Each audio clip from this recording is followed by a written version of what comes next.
and it's not even forest management at my house. The reason my house made it, because they say you have to keep any brush 50 or 75 feet. I think I had 75 feet clearance. When the fires came, they just went around my house so fast, it was gone because it's moving very fast. So it's almost the same thing for forest management, just a little bit of preparation, you know, and my house made it. But 5 houses around me were burnt to the ground. Lives were destroyed. We now went through this worldwide pandemic. Very huge differences between, say, red states, Florida, California. What would you have? There's no way he uses that as a positive, right? Like, there's no way he's saying that as a positive, right? Like, red states, they did really well in comparison to blue states that did not. Have done differently if you were the governor with COVID-19? First of all, Gavin Newsom on this issue has been absolutely horrible, okay? He's used it as a political tool in this state to shut it down, to control people. Yeah, dude. Everybody loves shutting down businesses, dude. Like, this argument is so great, especially for like the how pro-business Democrats are in general, how they're like light Republicans when it comes to this sort of thing. I love the argument where it's like, yeah, they shut down the businesses on purpose because they just wanted to shut down the fucking businesses. It's so dumb. Like, I can't even. All right. And that should not happen. He's destroyed businesses. Thousands of businesses were destroyed. Restaurants destroyed. Not being able to open up. He should have done a better job. I don't blame anybody. Back in March of 2020, I don't blame the federal government for coming down and saying, we're going to shut this country down quickly. And they did. But I don't. Did they? Is that what happened? So if you're on board with shutting down the country quickly, then why do you think that red states did a better job than blue states? Because they refused to shut it down. I don't think anybody had any idea how it was going to be a political game to reopen. As you said, some states have done very well. You mentioned Florida. We've done a terrible job. Easy example. Florida, Orlando, Disney World opened up 9 months ago. Anaheim, Disneyland opened up 6 days ago. We're talking 9 months of shutting Disneyland down when it didn't have to be shut down. And the irony that Gavin Newsom literally did not want to shut Disneyland down. The irony that Gavin Newsom literally did not even want to shut it down and was basically forced to. Okay? And also, I am a serious adult person running for office, and my metric for measuring COVID response success is by opening up theme parks in my state. That's the only way to measure. It's not new cases. It's not like fucking percentage of the population that's vaccinated. It's not like COVID fatalities. It's when Disneyland opened. Disneyland opened 9 months earlier. That's good. Disneyland opened 9 months after. That's very bad. List of that goes over and over and over, and just his total mismanagement of this process. If you had to pick governors in the country, because like New York, Newsom, Whitmer, Murphy, Wolf, they all have the executive orders for nursing homes, which people don't seem to talk about. Right. Are there 2 or 3 governors that you look at in the country that you think are doing a great job that you, if you become governor, would like to be? Texas Oh, God. doing a great job. I would have quartered. Texas is doing a great job, dude. 7 months hassle. With what? Fucking not even being able to maintain power during a fucking ice storm? Like, how is Texas ever an example as a positive? Like, that's how you know this is partisan political posturing. When you bring up Ted Cruz, you're like, yeah, okay, you've lost the fucking argument. Coordinated Nothing is good right with now those in people, Texas. I would have been calling them Very disappointed, and talking what's becoming working a for you, what's socialist not meant working women for would you. instantly It socialise becomes, with me. and I look Only at stayed the BC gaming successful is pretty ones, cool house. they've all been a collaboration between private business and government. Would you open the state of California completely tomorrow? Absolutely. Open it right up. Okay, so that's wait. I'm sorry. Is that different than fucking Gavin Newsom's approach then? As of today, indoor bars are even fucking opened. Literally, as of today, you can go to an indoor bar. Now, you might be wondering, like, how is that allowed? I wonder why. Pogo. I wonder why California is able to do that. Let's think. Let's think long and hard. Oh, yeah, a fucking mass vaccination campaign that absolutely fucking crushed expectations, okay? That has led to a profound success in the state of California. Pogo is in. Where new COVID hospital rates have diminished over time, and we've even had no COVID deaths recorded. That's it. Which is precisely why this is happening currently. Let's go. In the state of California. If you're running against the current governor of California in the gubernatorial race, you should probably know that. I'm just saying. Actually, you know what? It's Just don't close In and Out Burger Sean, before I leave. It's even on a small scale kind of working already. About 3 weeks ago, it was rumored, and rightfully so, it was rumored that I was looking in to run for governor. The next day, Gavin Newsom has a press conference that says the state is opening up July 15th. I'm laying there in bed and watching this, and I'm saying, yes, it's already working. Yeah. Oh, by the way, he's blaming this recall on QAnon, anti-vaxxers, and anti-immigration citizens. 5 months, Yeah. Poggy. Coronavirus cases have hit a 7-month low. Which is incredible, by the way. U.S. has averaged about 48,000 new cases per day over the past week. That's a 13% improvement over the week before. Texas's COVID case rate is also diminishing, getting better, minus 4.5. California's 7-day average is at 3.5. Look at the number, though. 1,899 or 1,833. Texas still has 3,000, dude. That's crazy. Double the amount of new cases. Almost.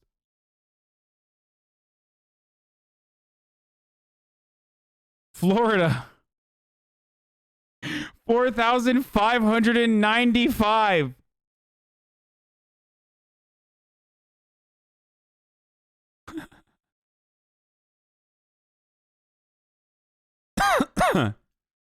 New Mexico with a 225. I mean, it's like nothing at that point. Let's see what fucking...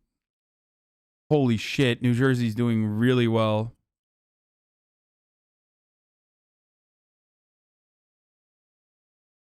Should be per capita.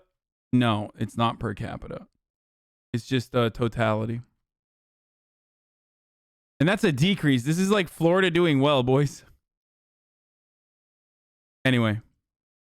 I'm pro-illegal immigration. I want to organize. I got to pee. I'll be back. You're pro-legal immigration. What's that? You're pro-legal. Legal immigration, yes. Pro-legal immigration. Sorry, did I miss the legal part? Yeah. Thanks for catching me.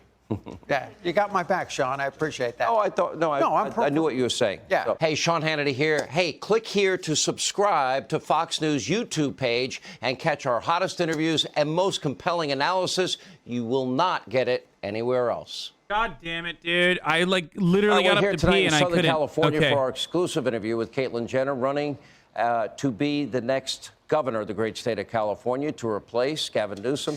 Let me just ask you about law and order. You watched the riots this summer.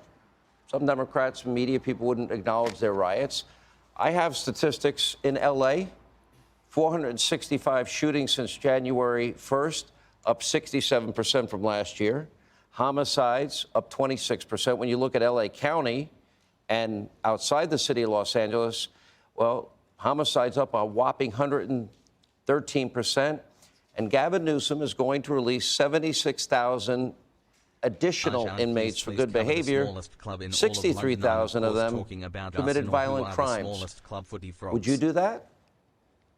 Not at all. I think on the releasing of the prisoners, criminal justice reform is very important. And we need to do that, okay? We need to rehabilitate people in prison and bring them back into the community safely. In his case, I don't know how many of these people have actually been rehabilitated to go back into society. And so I am 100% behind our police force. Every place I go. If I see a cop, if I'm driving and I see a cop, I'll put my hand out the window and give him a thumbs up. If they're sitting there, I'll pull up and say, hey, thank you for your service. I didn't hear this part, but there's no way, I could have told you this already, that there's no way she said anything bad about BLM. There's no fucking way. She's too surrounded and immersed in liberal circles for her to be able to get away with saying like anti-BLM shit. So she probably like alluded to the fact that systemic racism exists or something like that, I assume. And now she's going to try to fix it by being like, oh, but I fucking love cops. I want to kiss cops. Service. You know, this citizen appreciates what you do. I 100% support our police forces. As far as I would be very tough on rioting, using as many forces as I could possibly use to stop the riot. The fuck? What does that mean? Like, what are you gonna do? Kill protesters? I mean, that's gonna get Republicans to salivate. You know what I'm saying? Like, oh, very tough on rioting, you say? Very good, very good, ma'am. You got my vote. To protect the citizens and the businesses of this community. I think that's extremely important. The National Guard. Bro, she's gonna drive over protesters. Oh my god. Oh my god. I can't even make that joke with Caitlyn Jenner because she literally did that. Oh Jesus Christ. Okay, that's whatever we need to keep peace. She's like, we are gonna do vehicular manslaughter, like a lot of it. Okay, that's kind of my thing. I'm very good at it. I already have experience with it. So that's what I'm going to do when I'm the governor. The police reform, then, that you want? The only police reform I think we need, look, in every business out there, there's good people and there's bad people probably shouldn't be there. No matter if you're a journalist, okay, no matter what the business is. The mob and the go ahead. Yeah, no matter what it is, you're going to get good and bad. I think proper training, being able to weed out the good with the bad. I have a very good friend of mine who was in the sheriff's departments for years, and we talk a lot about this issue. And I was talking with him the other day about it, and he said, you know what the sad part is? The sheriff's department's training center is like almost empty. Nobody wants to be a cop anymore. Do you blame them after I all the cannot blame them. I do not blame them, but I wonder why the LA, the California Sheriff's Department as a whole, specifically the LA Sheriff's Department too, but I wonder what kind of other controversy that's been ongoing in California that could lead to less sheriffs.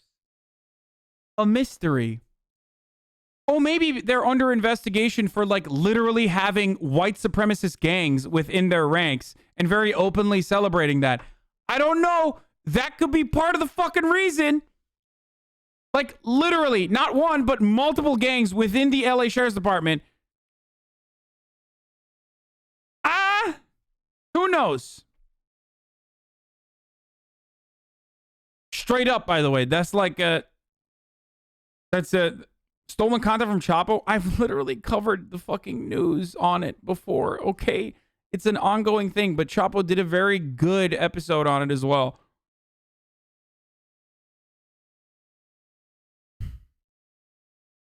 as from Sacramento, that has to change.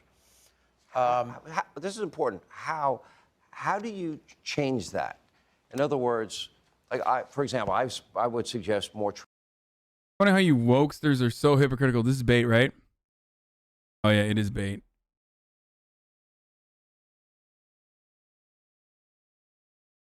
Yeah, this is a coward's bait account. No, Republicans don't create transphobia. You try to push ridiculous shit like trans women are real women, so let them compete in women's sports. Otherwise, you're a bigot type shit. And when people push back immediately, you cry transphobia. It's funny how you wokesters are so hypocritical. A trans person is a Republican. You call them a traitor. I'm going to keep this one as a pet. I like this one. Training. And Oh, yeah. you know, I would look for more non-lethal options. I think would be a good idea. I love that he literally did transphobia and then followed it up by saying you're a hypocrite because you're criticizing a trans person, because being transphobic means criticizing a trans person who's like saying dumb shit. That's transphobic. If you're not transphobic, you're supposed to literally say everything that the trans person says and does, no matter how fucking stupid it can be, is actually good and right. But defunding, dismantling, my question to people, who are you going to call? I totally agree. It's just a stupid idea. Again, no common sense in Sacramento. Gavin Newsom, no common sense to release prisoners into the community and then say they're going to defund the police. I support the police 100%. I support the National Guard. I support our business owners in Los Angeles and around the country, and would do everything I can to protect them. We have other issues. For example, Gavin Newsom talks about taxing water. I did a show from San Joaquin Valley. I'm just doing my research. And, I know. The Delta smelt prevented farmers from being able to farm. It's not a small deal. This is farms now. I've heard about the Delta smelt, yes. What would you do on that case? Water's a big issue in this state. It is. Okay, it's a big issue in the state. To be honest with you, I mean, every year I follow, just as a resident, I follow what the waterfall is. I used to have a home in Tahoe. How much snowfall do we have there? Because that's where the bulk of our water comes from. And every year I see this guy go out and he's on the news and he has this big long pole and he takes it out of this field and he sticks it down to see how much snow we have. You know, this year. I find it really weird that like all of her reasons for why she's running are so personal, in the way that like it kind of like I guess it makes her a little human, right? It humanizes her, but at the same time sometimes it'll just literally be like, my friend who owns his own private jet hangar is leaving for Arizona because he saw a homeless person. You know what I mean?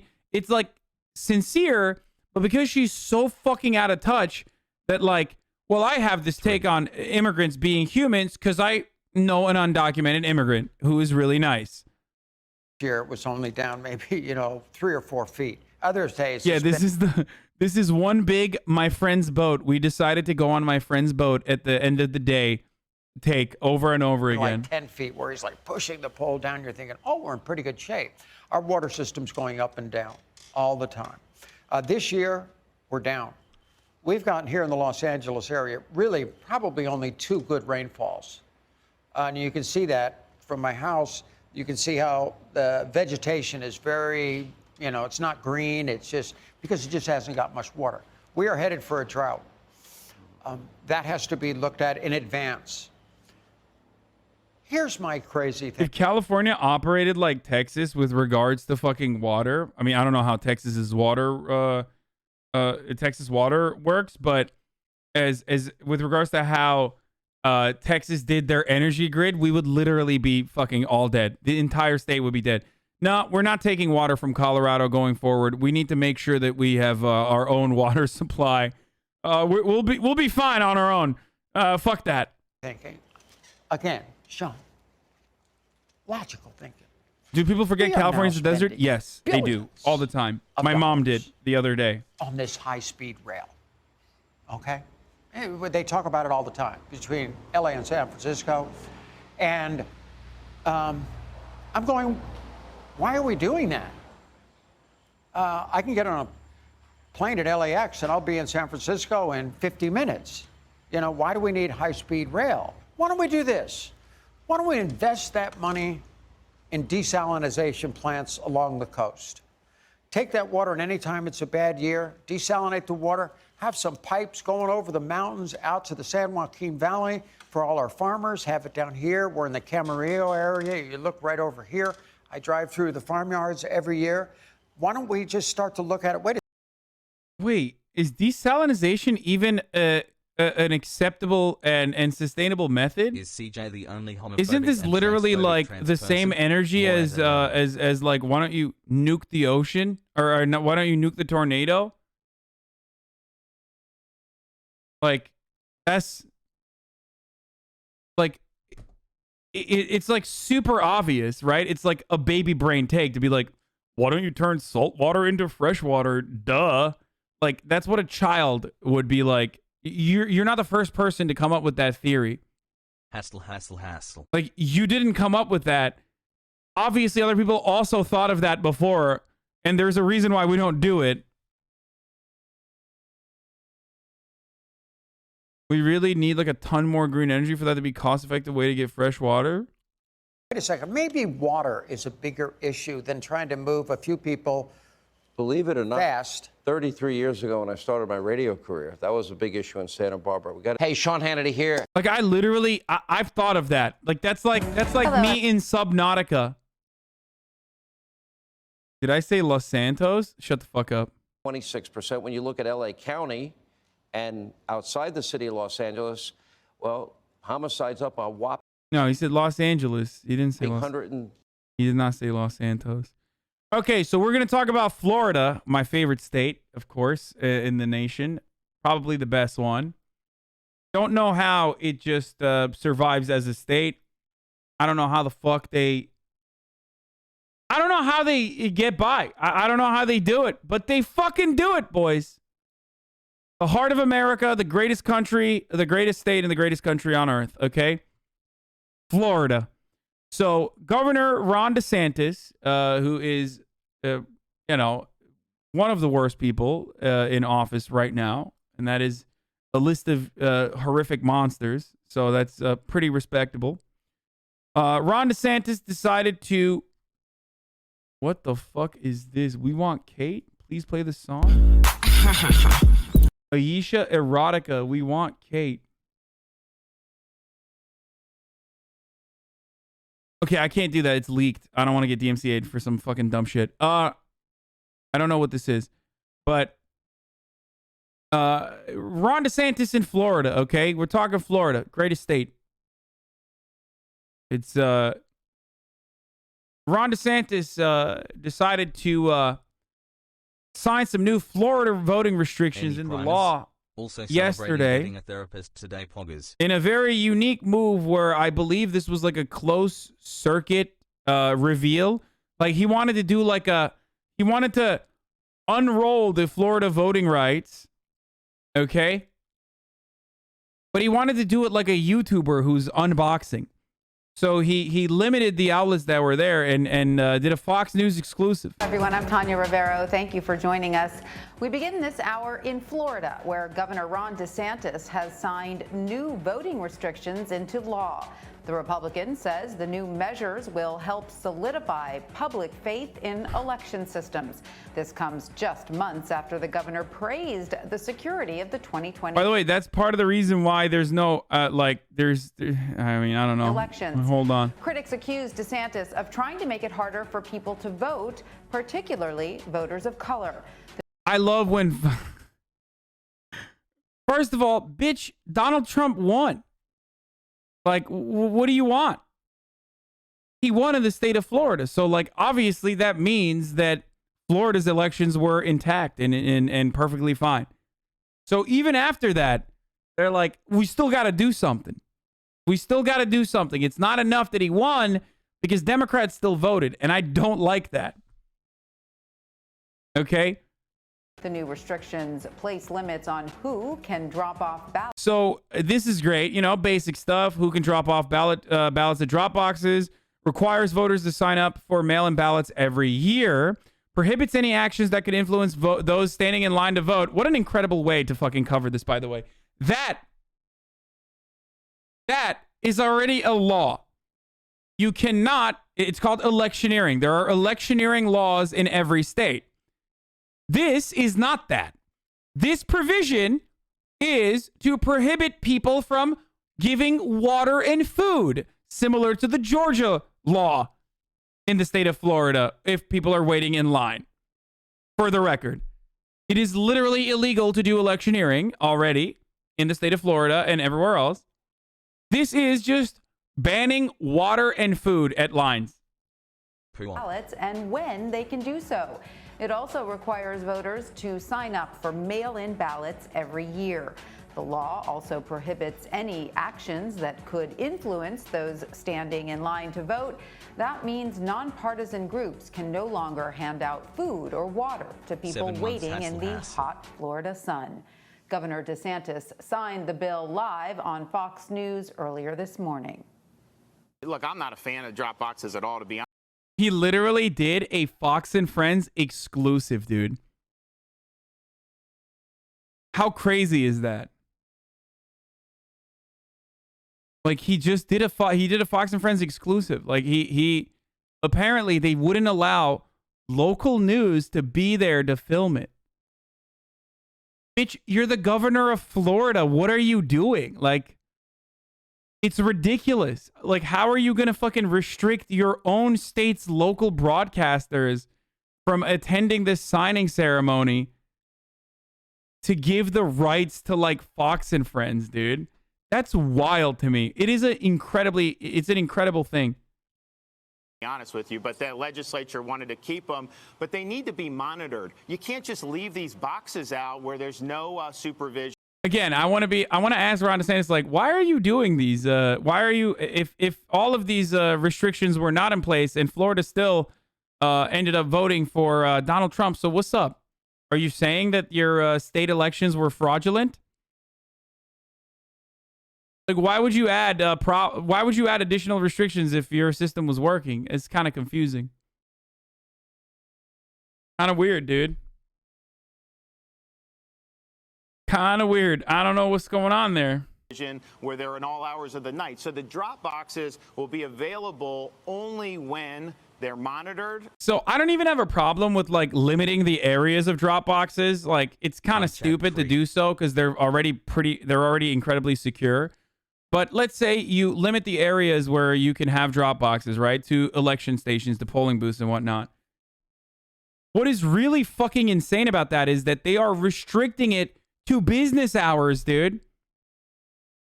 They're restricting it to business hours. Round the clock monitor, round the clock surveillance, fine. But restricting it to business hours literally means that it doesn't matter. Like, I don't want you to fucking vote. Like, if you are, the entire purpose of drop boxes is so that you don't have to wait in line and you can very quickly and easily engage in this democratic process, your civic duty, without fear that you're going to lose your job. And they're like, no, fuck that. We're defeating the entire purpose of drop boxes because we don't want drop boxes. That's it.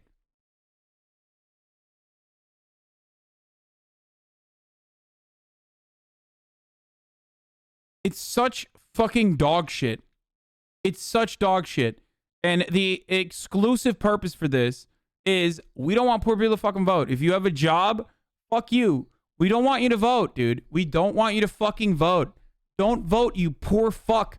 Just know your fucking place. It's filth. It's nothing. Your voice does not matter. We do not want you to fucking vote here, okay? That's it. That's literally what this is.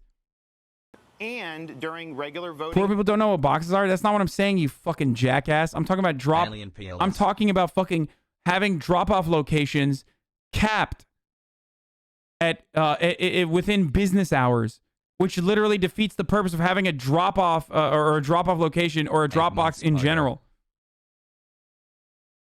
Hours. For more on this, let's. And the math works in their favor. That you do the math, you realize that more Democrats voted by mail in the state of Florida than Republicans did, despite the fact that Florida is a very heavy vote by mail state for obvious reasons, because there's a lot of old people in the state of Florida. So the reason why they're doing this is because if we eliminate drop off or if we restrict drop off locations and put additional burdens and additional hurdles to fucking vote by mail, then we'll technically have more Democrats lose out than Republicans. Bring in Adam Brewster. He's a CBS News political reporter. Adam, welcome. So remind us how this law actually came to fruition and what has been the general reaction so far, both there in Florida and, across the country. Well, certainly, Tanya, this is a trend we've followed and talked about at length across the country. Republican lawmakers trying to amend their voting laws after the 2020 election. This bill, in Florida went through several iterations. There were some controversies. Remember, the reason why Florida's voter laws were changed was because Republicans engaged in some fuckery that allowed George W. Bush to become president in the year 2000. So that's literally why Florida completely remapped their voters process, their voting rights, and allowed more ease of voting and all this other stuff. And it was still successful for the state of Florida from a Republican point of view. Like, Republicans were still fucking voting and winning elections in Florida, except, and they did win last time around as well with Donald Trump. So it's additionally silly to add, I get why people are doing it in Georgia, right? I get why Georgia would do it. It's still demon-like, and it's still fucked up that they're doing it, because the only purpose for this is to say, we don't want people to vote. We just don't want you to have your voice be heard. We don't want democracy. We don't want that. Our pathway to winning elections revolves around eliminating people from voter rolls and making it as hard as possible for people to vote. So makes me so fucking mad, dude. It's so whack. Controversial provisions, including banning ballot drop boxes or requiring people to show ID when they use ballot drop boxes that didn't make it in. So close-minded. Explain yourself, real mega hype. Let's hear it from the big brain here. Let's hear it. To the final product. Instead, there are just restrictions on things like hours of access and requiring there to be someone from the election supervisor's office, as you heard Governor DeSantis talk about there. And you're right, he did praise Florida's election system. He said this is about staying ahead of the curve, not resting on their laurels. That's kind of been his message and the message from Republicans throughout who applauded this process.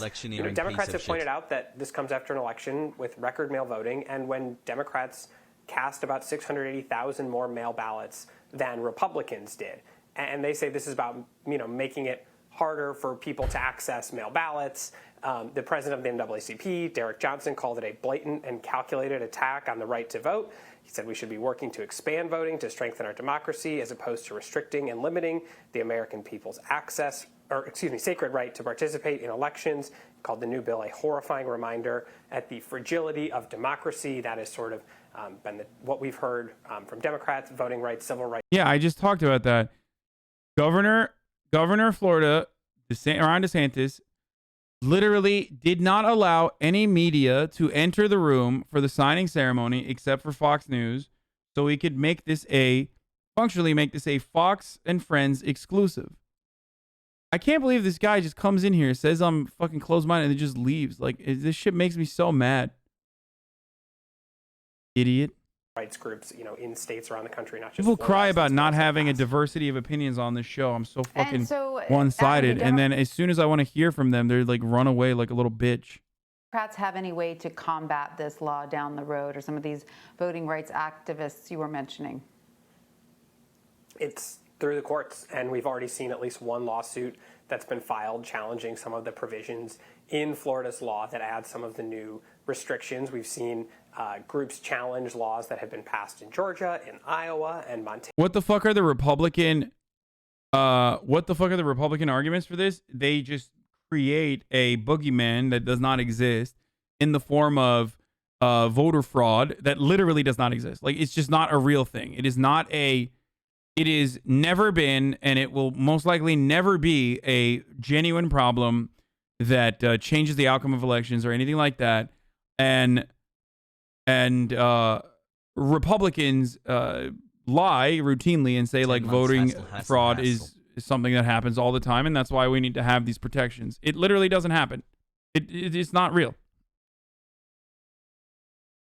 Montana, these will be, long, drawn-out fights, and this issue of voting rights is going to be one of the key issues in the 2020 midterm elections. At these state levels where governors have signed laws, it will probably play a role in the discourse of Senate elections, as we've seen potential changes from the federal level that have kind of stalled in the Senate. We might see that kick back up in the conversation in the next couple of weeks, and there will continue to be discussions about the filibuster. This is going to be an issue that's a critical campaign issue. For now, what Democrats can do in a lot of these states, especially once they're done, the only way to really fight back is taking court action. We've seen those court cases go. Of course, it remains to be seen what judges will do with these lawsuits, whether they will take them and whether they'll strike. Okay.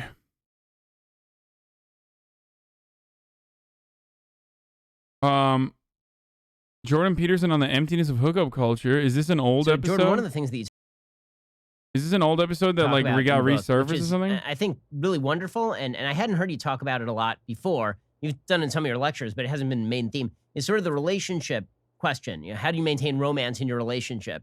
And as a dude who's been married for almost 13 years at this point, I can say that, it is very, very good advice. I mean, the amount of work that has to go into a relationship to keep a relationship functioning at a high level. I kind of love that Jordan Peterson's back, baby. Is tremendous. And that's He's not back what in you a are big sold way in the media. What you're sold in the media is, number one, the happily ever after wedding ending. But even that is now hackneyed. Now the idea is that there is no happily ever after, that basically you're a fool if you get married, and that true happiness lies in changing partners on a fairly routine basis. But that's not the case that you make at all. You make the case that happiness is going to lie, and fulfillment, more importantly, is going to lie in the hard work of putting romance into your relationship. And people, I think, when they get into this thing, they don't know how much work it is to even do the sort of thing where you have to plan romance into your. When I want to learn about relationships, I go to the guy who does not understand female anatomy and does not understand that, like, pussies are supposed to be wet when a woman is aroused. That's the guy who I go to. You know what I mean? Like, so my go-to guy is him, and then my second go-to guy happens to be the dude who's like, if your mother is wearing makeup, that means she wants to become an object of desire for me to fuck in the workplace. A rouge. I see people with makeup and I have uncontrollable urges. I want to fuck them. I'm a man after all. Your life, particularly after you have kids, it's a reality. I had a lot of clinical experience, and I had men in my practice who were very successful, serially sexually active. Joker. And it didn't work for them very well. Now, I would say very forthrightly, if I had two men and all other things being equal, one was capable of serial sexual relationships and was attractive enough to manage that, and the other wasn't, that the person who managed to do that is more successful. I believe that. So if you're abstinent because you're incapable, that is not a virtue. Got seen by brisk God. But damn, why you gotta fucking call out Ben like this, dude? Wait, I can't believe he just made fun of Ben Shapiro right to his face. Monkus there, my wife is a. That's kind of fucked, dude. I mean, he just said if you're abstinent because, no one wants to fuck you, then that's not a virtue, dude. He just straight up roasted Ben Shabibo, brother. I've seen the articles that you've written back in college about how you were abstinent before marriage. That's not a virtue, my friend. Absolutely no one wanted to fuck you because your personality is abhorrent. you can't divorce something as miraculous as sexuality from your life. How are you going to do that? Well, you can trivialize it. It's nothing. Well, okay. Well, then you have nothing. So good luck with that. You're going to take one of the deepest sources of meaning that's available to you and turn it into nothing. Well, that's its own punishment. Well, so then you integrate it into your life. Well, what do you want for your life? Do you want to be, what is it that you want from sex? Do you want intimacy? Do you want closeness? Do you even want the experience to be of high quality? Do you want the person to pay attention to you? Well, they're going to have to care for you. I mean, lust will get you somewhere, and it's not nothing. But it's by no means everything. And everyone knows this. Finally unshackled. People are lonely. Sub from Ludwig. They need, and they good to be Dude, back, I Hassel. can't, like, I'm sorry, dude. Like, he's such a charlatan. Like, literally, he describes the most basic shit, and everyone eats it up as though it's like the most profound thing he's ever said. It's literally like, when I'm thirsty, I drink water. And when I'm not thirsty, I don't want to drink water. But this does not change the importance of water. After all, the human body is primarily comprised of water. So is the planet. Water is all around us, but it's not everything. Sometimes you need land. After all, when you take a very long shower or a bubble bath, your fingers start getting pruny. Scientists have no answer for this. Sometimes I like to do that. I like to stand inside the bathtub and get very wet. And other times I don't want to be wet. Being wet inside the pool is expected. But being wet when you Daily get hi, caught Hassan, much in love, thanks for everything you do. when you get PS caught and it fellas, is starts advantage raining out of serial nowhere and you sexual don't have an activity with the umbrella, boys after then that's vaccine? not the kind of wetness that you would appreciate.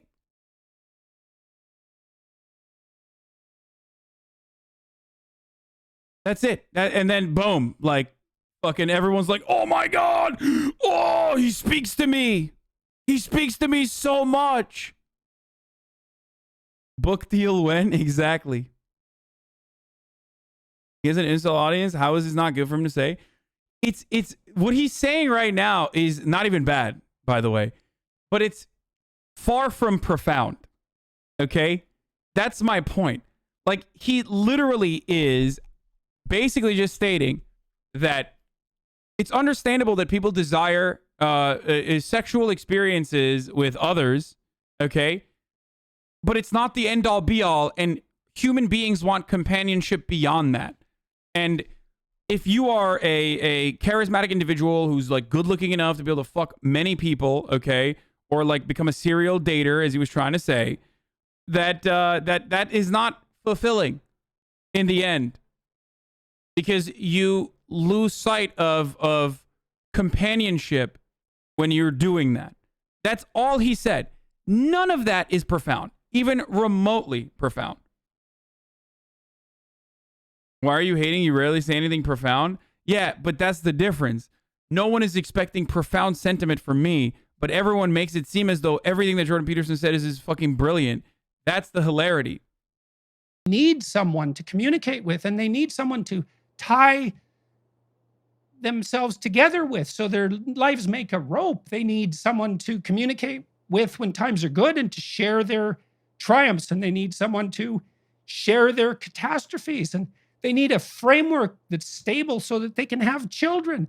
And well, why would you have children? It's like, that's a stupid question. Kay has checked out It's the like, well, podcast what today else are and you it was going to do? awesome. Hope you're having a good You know, day. I mean, Hi, chat. there aren't that many things that make up your life. And intimate relationships, that's 20% of your life or 30% of your life. Children, that's 20% of your life.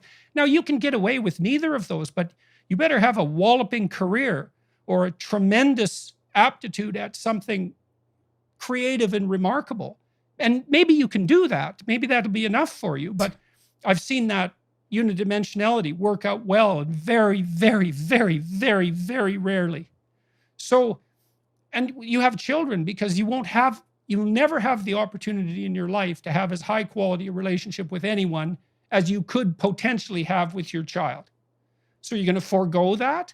Well, you can, but what's left for you then? All this cynicism.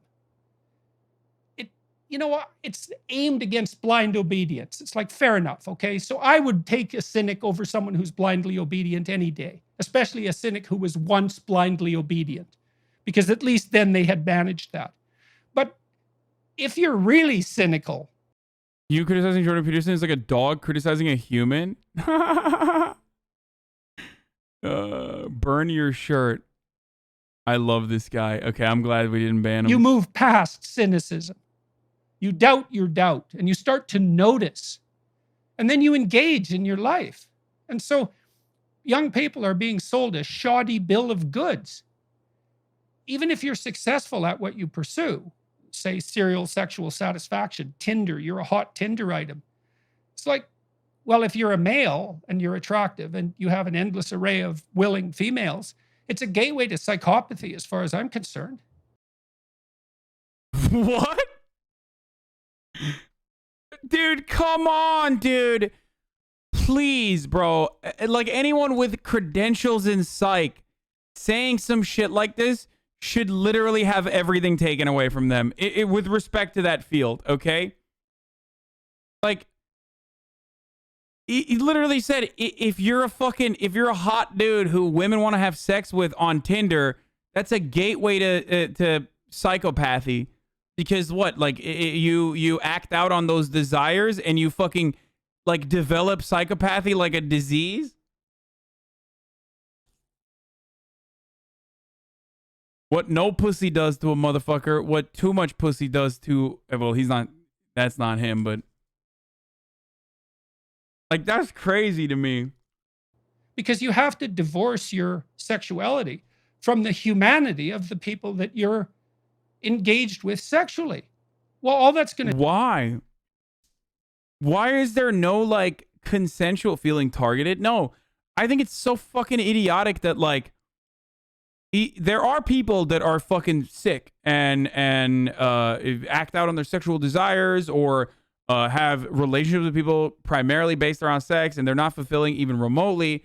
But why is there no world in which, like, people can have consensual adult relationships that where they can have multiple partners as long as they're, like, clearly communicating that? I will never understand this concept. Like, oh no, you're just literally robbing them of their humanity. Why? Because they want to fuck and you want to fuck and you're comfortable with one another and you fuck sometimes? That's, like, it's so...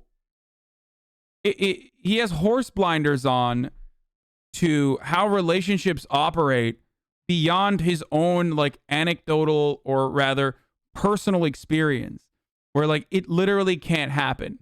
It can't happen outside of the rigid way that I see the world and my own personal experiences. You are saying something completely different than him. He's talking about hookup culture and how people that have multiple partners are basically like psychopaths because having multiple hookup partners implies that you literally do not care about that person at all, which is ridiculous because, like, it only works if you believe that every sexual interaction that you have with another consenting adult human being also has all of this additional baggage that you need to attach to it.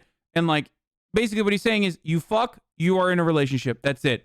And if you don't do that, that means you don't care about the other person. That means you're a psychopath. Taking him out of context, Pepega, listen to his whole discography. Pepega, oh, okay. Do is make you hard and bitter. And I wouldn't recommend it. So, and it's not casual moralizing. You know, I'm not suggesting... Yeah, he's saying that having multiple hookups means you do not consider your partners human. That, and I'm even saying that there might be people like that. As someone who's studying psychopathology, I can say he's clearly lying. He's honestly a detriment to psychology. Don't listen to a single shit he says. Like, the thing is,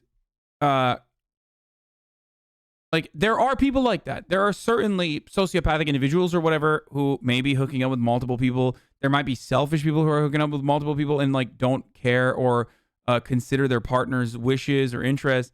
But it's not the other way around. Just because that exists doesn't mean that that's the fucking rule. And that as long as you have like multiple the moment you have multiple partners, that means like you cannot ever engage in a consensual relationship with more than one individual that is sexual in nature and nothing beyond that, because you're robbing them of their humanity. When you fuck someone, you're taking a piece of them. It's like basically that basic bitch take described in more of a Fear and Mauling annoying elitist podcast way, show. I guess, like in an academic way.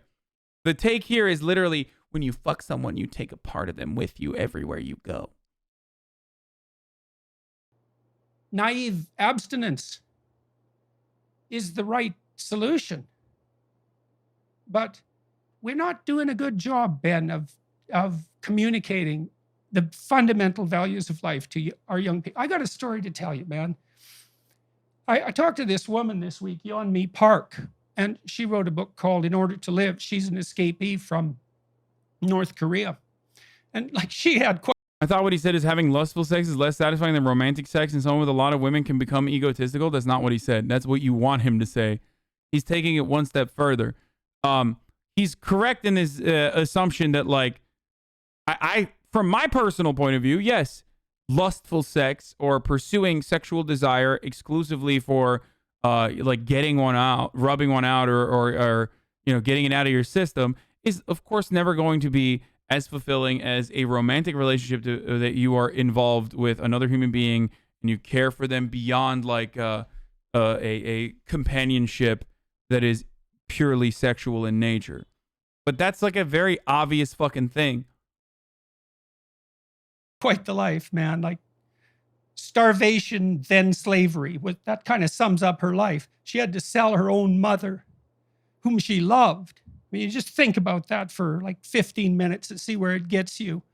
And she was literally a slave in China. And she struggled through all that, ended up in South Korea and went to a South Korean university. She did all her education in 1 year. Elementary, junior high, and high school in 1 year. Passed the GED and got into a competitive South Korean university. It's like, this is quite the girl. And her book, it wraps up in 2015. So I asked her about what's happened in recent years. She went to Columbia University. So imagine this girl struggles out of North Korea. Wait, is this actually like a fucking psych paper, or is he referencing like a fucking autobiography that he read, as though it's like a comprehensive psych study on? I don't even know what the fuck I don't know how this ties back to hookup culture. So it's just more anecdotes. Like, isn't his daughter like a crazy party chick? Oh yeah, his daughter wanted to catch a nut so bad that she literally gave him a COVID in like, where was it? Where the fuck was it? Were they in like fucking? No, it wasn't in Russia. It was like Korea and slavery, and pursues her education and gets to go to an Ivy League school in New York. It's like the pinnacle of her ambition. She was drastically affected by George Orwell's Animal Farm when she was in South Korea. It's one of the first classic books. George Orwell's 1987 Animal Farm, Animal Crossing, brother. Read, and that's what made her decide to write and to speak. So she can understand the value of the humanities like virtually no one else can. She went to Columbia. I said, well, how was that? She said, it was a complete waste of time and money. And I said, well, wait a second. You can't really mean that. Surely in your 4 years studying humanities at Columbia, you must have had one professor or one course that spoke to you, you know, the way that the books. Why? Were they too communist in Columbia or something? Okay. That you were reading spoke to you, that the person made the attempt to push past the limitations of the institution and mentored you. she mentioned one human biology class where she learned about evolution, but said that that was all twisted by political correctness near the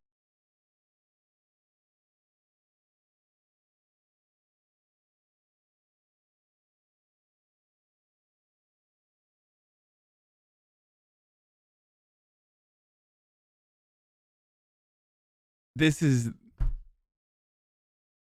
dude, I love Jordan Peterson, dude.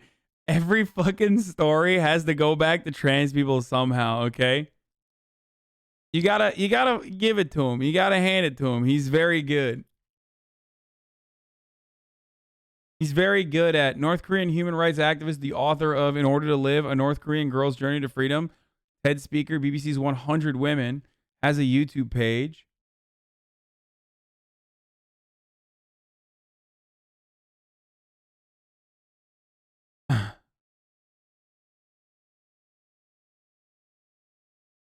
What happens when you meet Kim Jong-un in person? Is North Korea about to collapse?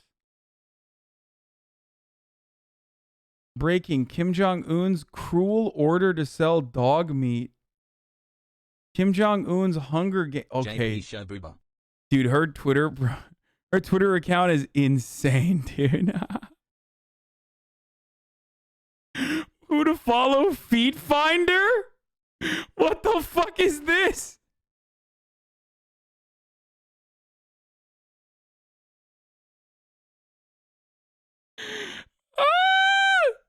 Self-report? Aren't those like related to that account?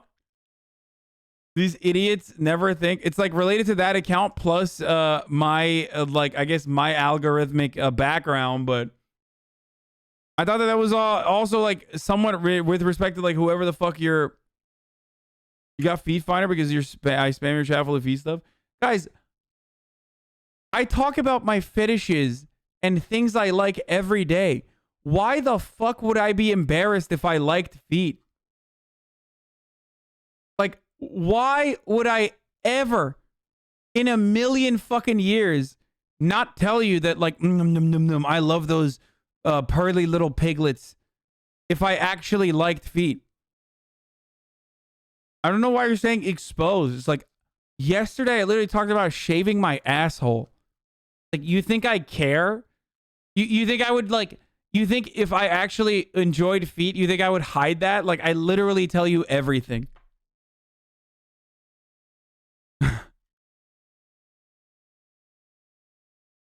You can fucking say exposed all you want. I don't give a shit. Pearly little piglets was a specific term there. Yes, I know. I joke about foot fetishes all the time. All right, let's keep going. And that was all she could muster up for 4 years of she said that she felt just about as stymied in her freedom of speech at Columbia University studying humanities as she did in bloody North Korea. That's what we're doing to our young people. Oh my gosh, she's crying. Oh my God, dude. That's awesome. What a neat little way to wrap this up. Back to like reactionary American politics. Stymied in her freedom of speech at Columbia University studying. North Korean woman who escaped comes to Columbia and says, "This is just like Kim Jong-un. My biology class is reminiscent of Kim Jong-un's regime." Okay, well, it kind of devalues your entire shtick at that point, right? Like, I mean, no one is out here saying that fucking North Koreans are having a peachy time, okay? I'm not one of those people that's like, no, actually, I'm not one of those like left book psychos who's like, no, they eat burgers every day in North Korea, dude. You don't even fucking know, right? I'm not one of those people at all. But also, like, if your entire brand revolves around like, in North Korea, Kim Jong-un is force feeding dogs to its citizens, okay, and like making YouTube posts about that shit, then don't turn around and literally compare it to fucking a class you had in Columbia, because you've automatically trivialized everything that North Korea, you say that everything North Korea is doing. It kind of doesn't make sense. I don't believe anything that's written in that book now. I'm sorry. The moment as some fucking person who's like, I escaped a North Korean gulag and Colombian intro to biology class resembles a North Korean gulag, it's done. It is, I will never, ever believe another